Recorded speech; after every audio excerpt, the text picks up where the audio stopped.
நாம் தமிழர் கட்சியின் ஒருங்கிணைப்பாளர் தலைவர் சீமான் அவர்கள் நேற்று என்ன பண்ணியிருக்காருன்னா, இந்த வருடம் 2026க்கான தேர்தல் அறிக்கையை வெளியிட்டிருக்கிறாரு. அதாவது நான் முதல்வரானால், நான் ஆட்சிக்கு வந்தால் அப்படிம்பாங்கள்ல அந்த மாதிரி.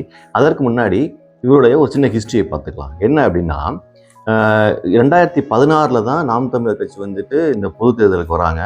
அதுக்கு முன்னாடி 2010 ஆரம்பிக்கிறாங்க. 5 வருடம் கழித்து தேர்தலுக்கு வராங்க. கரெக்டா?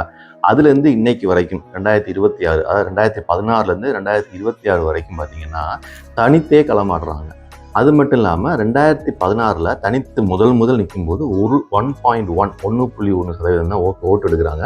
அதுக்கு பிறகு 2019 நாடாளுமன்ற தேர்தல் 3.9, 2021 சட்டமன்ற தேர்தல் 6.5, அப்புறம் கடைசியாக நடந்து முடிஞ்ச 2024 நாடாளுமன்ற தேர்தலில் 8% ஆகிருக்காங்க. 8.2, 8.3.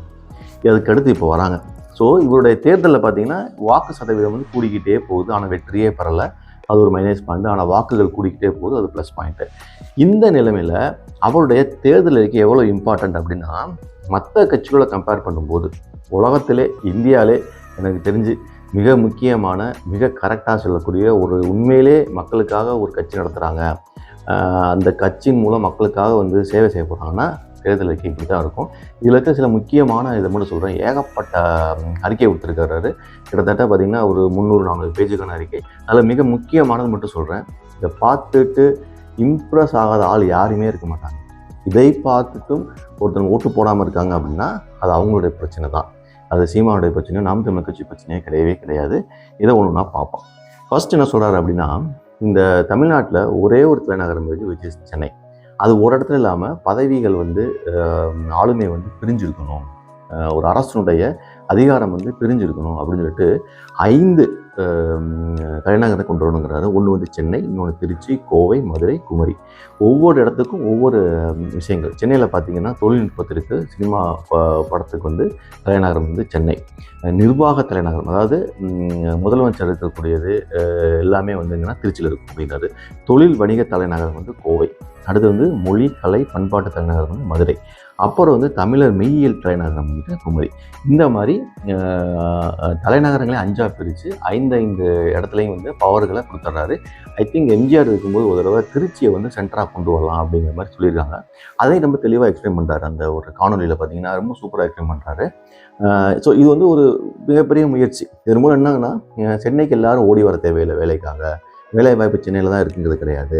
உங்கள் தமிழ்நாட்டில் எல்லா இடத்துலையுமே வேலைவாய்ப்புகள் பிரிஞ்சிருக்கும். அங்கங்கே இருக்கிறவங்க, அந்தந்த ஊரில் இருக்கிறவங்க அந்தந்த ஊர்லேருந்தே வேலை பார்க்கலாம் அப்படிங்கிறது ரொம்ப அருமையான விஷயம். பிளர்ப்புக்காக தன்னுடைய நேட்டிவ் பிளேஸ் விட்டு, சொந்த ஊரை விட்டு வெளியே வரணும் தேவை கிடையாது. நாமெல்லாம் அப்படி தான் சென்னையில் செட் ஆனோம். எங்கள் ஊர்லேயே ஐடி கம்பெனி இருந்துச்சு, இல்லை பக்கத்தில் இருந்துச்சு அப்படின்னா நான் அங்கேயே இருந்திருப்பேன், இங்கே வந்திருக்கவே மாட்டேன். இதே மனதில் வச்சு அழகான ஒரு திட்டம் இது. பார்ப்போம். அடுத்து என்ன சொல்கிறாருன்னா, இது ரெகுலராக அவர் சொல்லிட்டு வரதான், ஆடு மாடு வளர்த்தல் அரசு பணியாக்கப்படும். இது கேலியாக பேசுவாங்க. ஆடு மாடு நீங்கள் எப்படி அரசு பணியாக்க முடியும்? நாங்கள்லாம் இப்போ தான் படித்து முன்னேறி வந்துட்டுருக்கோம், எங்களை போய் ஆடு மாடு மேய்க்க சொல்லிடுறாங்க. அதை தாண்டி ஆடு மாடை அரசு பணியாக செஞ்சு எத்தனை வெளிநாடுகளில் ஏற்றுமதி பண்ணிகிட்டு இருக்காங்க பொருள். அந்த மாதிரி நம்மளும் ஏற்றுமதி பண்ணலாம், இறக்குமதி பண்ண தேவையில்லை அப்படிங்கிற ஒரு ஆஸ்பெக்டில் சொல்கிறாரு.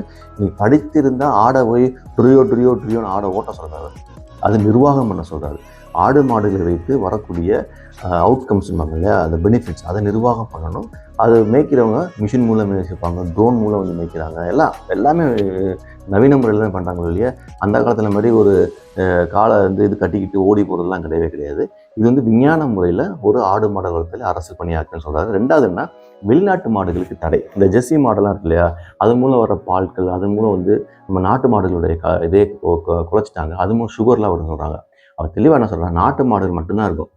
வெளிநாட்டிலிருந்து வரக்கூடிய மாடுகள் தடை, அதன் மூலம் வரக்கூடிய பால் பொருள்கள் தடை, அதன் மூலம் இனப்பெருக்கம் செஞ்சு மாடை இன்க்ரீஸ் பண்ணுறாங்க, அது தடை அப்படிங்கிறாரு. இதெல்லாம் ஒரு தற்சார்புக்கான ஒரு சூப்பரான ஒரு ஐடியா. அடுத்து என்னென்னா, இதுதான் மிக மிக மிக முக்கியமானது. இன்றைக்கி தமிழ்நாடுங்கிற இந்தியாவில் எல்லா இடத்துலையுமே தண்ணியை விற்கிறாங்க பாட்டில் வச்சு. அது மட்டும் இல்லாமல் ப்ரைவேட் கம்பெனிஸ் விற்கிறாங்க, ப்ளஸ் கவர்மெண்ட்டுமே விற்கிது தண்ணி பாட்டில் போட்டு. அதை என்ன சொல்கிறாருன்னா, தண்ணீர் வணிகத்திற்கு தடை, அரசே கட்டணமின்றி தூய குடிநீர் வழங்கும். பிரில்லியன்ட்டில் இதை சொல்கிறதுக்கு பெரிய துணிச்சல் வேணும். இதுக்கு எத்தனை தொழிலதிபர்கள் எதிர்ப்பு தெரிவிக்கிறாங்க இல்லை. தண்ணி இயற்கையாக வர தண்ணீரை பாட்டிலில் அடைச்சி கொடுத்து சம்பாதிக்கிறது வந்து தேவையில்லாத வேலை அப்படின்னு சொல்கிறாரு. இதெல்லாம் வந்தால் ரொம்ப சூப்பராக தான் இருக்கும். அடுத்து என்ன அப்படின்னா 60 வயதுக்கு மேலே உள்ள முதியோர்களுக்கு ப்ளஸ் கருவுற்ற பெண்களுக்கு 24 மணி நேரமும் மருத்துவ செயல் கொடுக்கப்படும். இது பார்த்துங்க, முதியோர்கள் ப்ளஸ் கர்ப்பிணி பெண்களுக்கு வந்துட்டு 24 மணி நேரமும் மருத்துவ குழு வந்து சப்போர்ட் பண்ணிட்டு இருப்பாங்க அப்படிங்கிறாரு. அடுத்து என்னென்னா முழுமையாக மதுவிலக்கு அமல்படுத்தப்படும். முழுமையாக வந்து மதுவிலக்கு அமல்படுத்தப்படும். இதை எந்த கட்சியுமே சொல்ல முடியாது.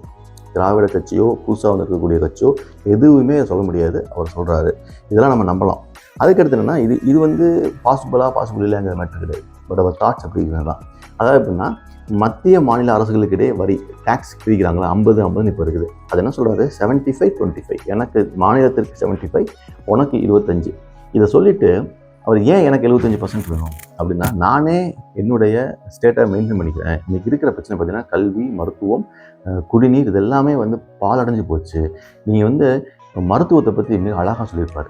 ஒவ்வொரு வருடமும் எவ்வளவு பட்ஜெட் போடுறாங்க, ஆனால் ஏன் என்னுடைய அரசு மருத்துவமனை மட்டும் இவ்வளோ கேவலமாக இருக்குது. வெளிநாட்டில் சிறு கண்ட்ரிகள் சிங்கப்பூர், மலேசியா, ஓமன் இந்த மாதிரி கண்ட்ரிகள் எல்லாம் வந்துட்டு எவ்வளோ அழகாக வந்து நேர்த்தியாக பண்ணியிருக்காங்க. ஒரு செம்ம வீடியோ ஒன்று காட்டினார். அந்த வீடியோ பார்த்துட்டு நம்ம இப்படியா இருக்கிறோம், நம்ம காசப்படம் இப்படியா செலவழிக்கிறாங்க அப்படின்னு தோணும். ஸோ அதான் சொல்கிறாரு, நீ டேக்ஸ் நீ எடுத்துகிட்டு போகாத, மக்கள்கிட்ட டேக்ஸாக வாங்கக்கூடிய பணத்தை நான் திரும்ப மக்களுக்கு இந்த மாதிரி சேவையின் மூலம் செய்கிறேன் அப்படின்னு சொல்கிறாரு. சான்ஸே கிடையாது. நீங்கள் வந்து இதை பார்த்தீங்க, ஒரு 15 நிமிஷம் அந்த வீடியோவை பார்த்தீங்க அப்படின்னா நீங்கள் மறக்காமல் நாம் தமிழர் தான் ஓட்டே போடுவீங்க, விவசாயத்துக்கு தான் ஓட்டு போடுவீங்க. அந்த மாதிரி சொல்லியிருந்தாரு. அதை பார்க்க அவ்வளோ ஏன் 75% எனக்கு வேணும் அப்படிங்கிறது ரொம்ப தெளிவாக சொல்லியிருக்கிறாரு. அடுத்து என்னென்னா ஒவ்வொரு குடிமகனுக்கு வந்து வாக்குரிமை இருக்குது, அதை கண்டிப்பாக போடணும், கட்டாயப்படுத்த போடணும் அப்படின்னு சொல்கிறாரு. அப்புறம் வந்துட்டு இன்னொரு முக்கியமான விஷயம் என்னென்னா ஒரு கல்வி கடன் வந்து கல்வி எப்படி மருத்துவத்தை சொல்கிறாரோ அதேமாதிரி கல்வியை சொல்கிறார். கல்வி கடனெல்லாம் முழுசாக நான் வந்து ரத்து பண்ணிக்குவேன், கல்வி இலவசம்டா, நான் கல்வி நான் கொடுப்பேன், அதுக்கு என்ன லோன் வாங்கிட்டு இருக்கு அப்படின்னு சொல்லித்தராரு. அதுக்கடுத்து இன்றைக்கி இருக்க கரண்ட் பிரச்சனையை சூப்பராக சொல்கிறேன். பாலியல் குற்றவாளிகளுக்கு மரண தண்டனை வழங்குவேன். விளாத்திக்குளத்தில் நடந்த ஒரு சின்ன இஷ்யூ தெரியும் இதா. ஏன்னா இந்த தேர்தலை கேட்பாதுன்னு நிறைய பேர் இதெல்லாம் சாத்தியமாக கிண்டல் பண்ணுவாங்க. அப்படி கிடையாது.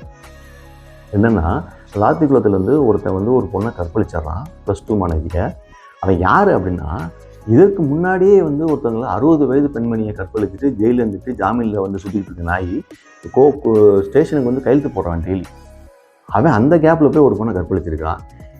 என்ன சட்டம் பண்ணுது? ஏற்கனவே ஒருத்தன் ஒரு பொண்ணை கற்பழிக்கப்பட்டு ஜெயிலுக்கு போனவன் திருப்பி ஜாமீனில் வரான், திருப்பி இன்னொரு பொண்ணை கற்பழிக்கிறான். இவனை வச்சு நீங்கள் வேடிக்கை பார்த்துருக்கீங்க. அந்த ஊரே விளாத்திக்குளம்ங்கிற கிராமமே பார்த்தீங்கன்னா அந்த ஊரே வந்து கொந்தளிச்சு போயிருக்குது. அப்போ இதெல்லாம் வந்து மக்களுக்கு மிகப்பெரிய அட்ராக்ஷனாக இருக்கும். அதாவது பாலியல் குற்றவாளிகளுக்கு மரண தண்டனை வழங்குவேன் அப்படின்னு சொல்கிறாரு.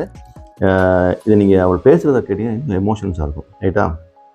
அப்புறம் வந்து தமிழ்த்தாய் வாழ்த்தை வந்து பாரதி தாசனுடைய பாடலை வைப்பேன் அப்படின்றது.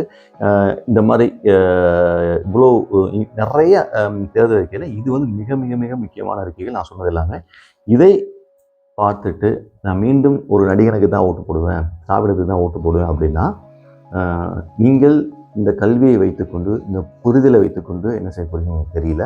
தயவுசெய்து இந்த தேர்தல் அறிக்கையெல்லாம் பாருங்கள். இதை தான் அவர் சொல்கிறார், நான் சொல்லலை. அவர் சொல்கிறாரு, இதெல்லாம் நான் வந்து உங்களுக்காக தான் பண்ணுறேன் அப்படின்னு சொல்கிறாரு. இது அவருடைய மெசேஜ் தான். இதை நீங்கள் பார்த்துட்டு என்ன செய்ய போகிறீங்க பார்க்கலாம். மிக மிக மிக மிக முக்கியமான தேர்தல் அறிக்கை 2026 சீமான் அவர்கள் விட்டது நாம் தமிழர் கட்சிக்காக. எனக்கு கேள்விப்பட்டேன், மம்தா வந்துட்டு இதே தேர்தல் அறிக்கைகள்லாம் எடுத்துகிட்டு போய் அவங்க ஸ்டேட்டில் செய்யலாமா அப்படிங்கிற மாதிரி யோசித்ததாகவும் அவங்களுக்கு கால் பண்ணதாகவும் நியூஸ் வந்துச்சு. அது எவ்வளோ தூரம் உண்மையும் தெரியல. பட் ஆனால் கண்டிப்பாக இது எல்லாருமே அட்ராக்டிவாக உண்மையான தேர்தல் செய்கிறவங்க, மக்களுக்காக சேவை வரணும்னு நினைக்கிறவங்க கண்டிப்பாக செய்வாங்க. பார்ப்போம்.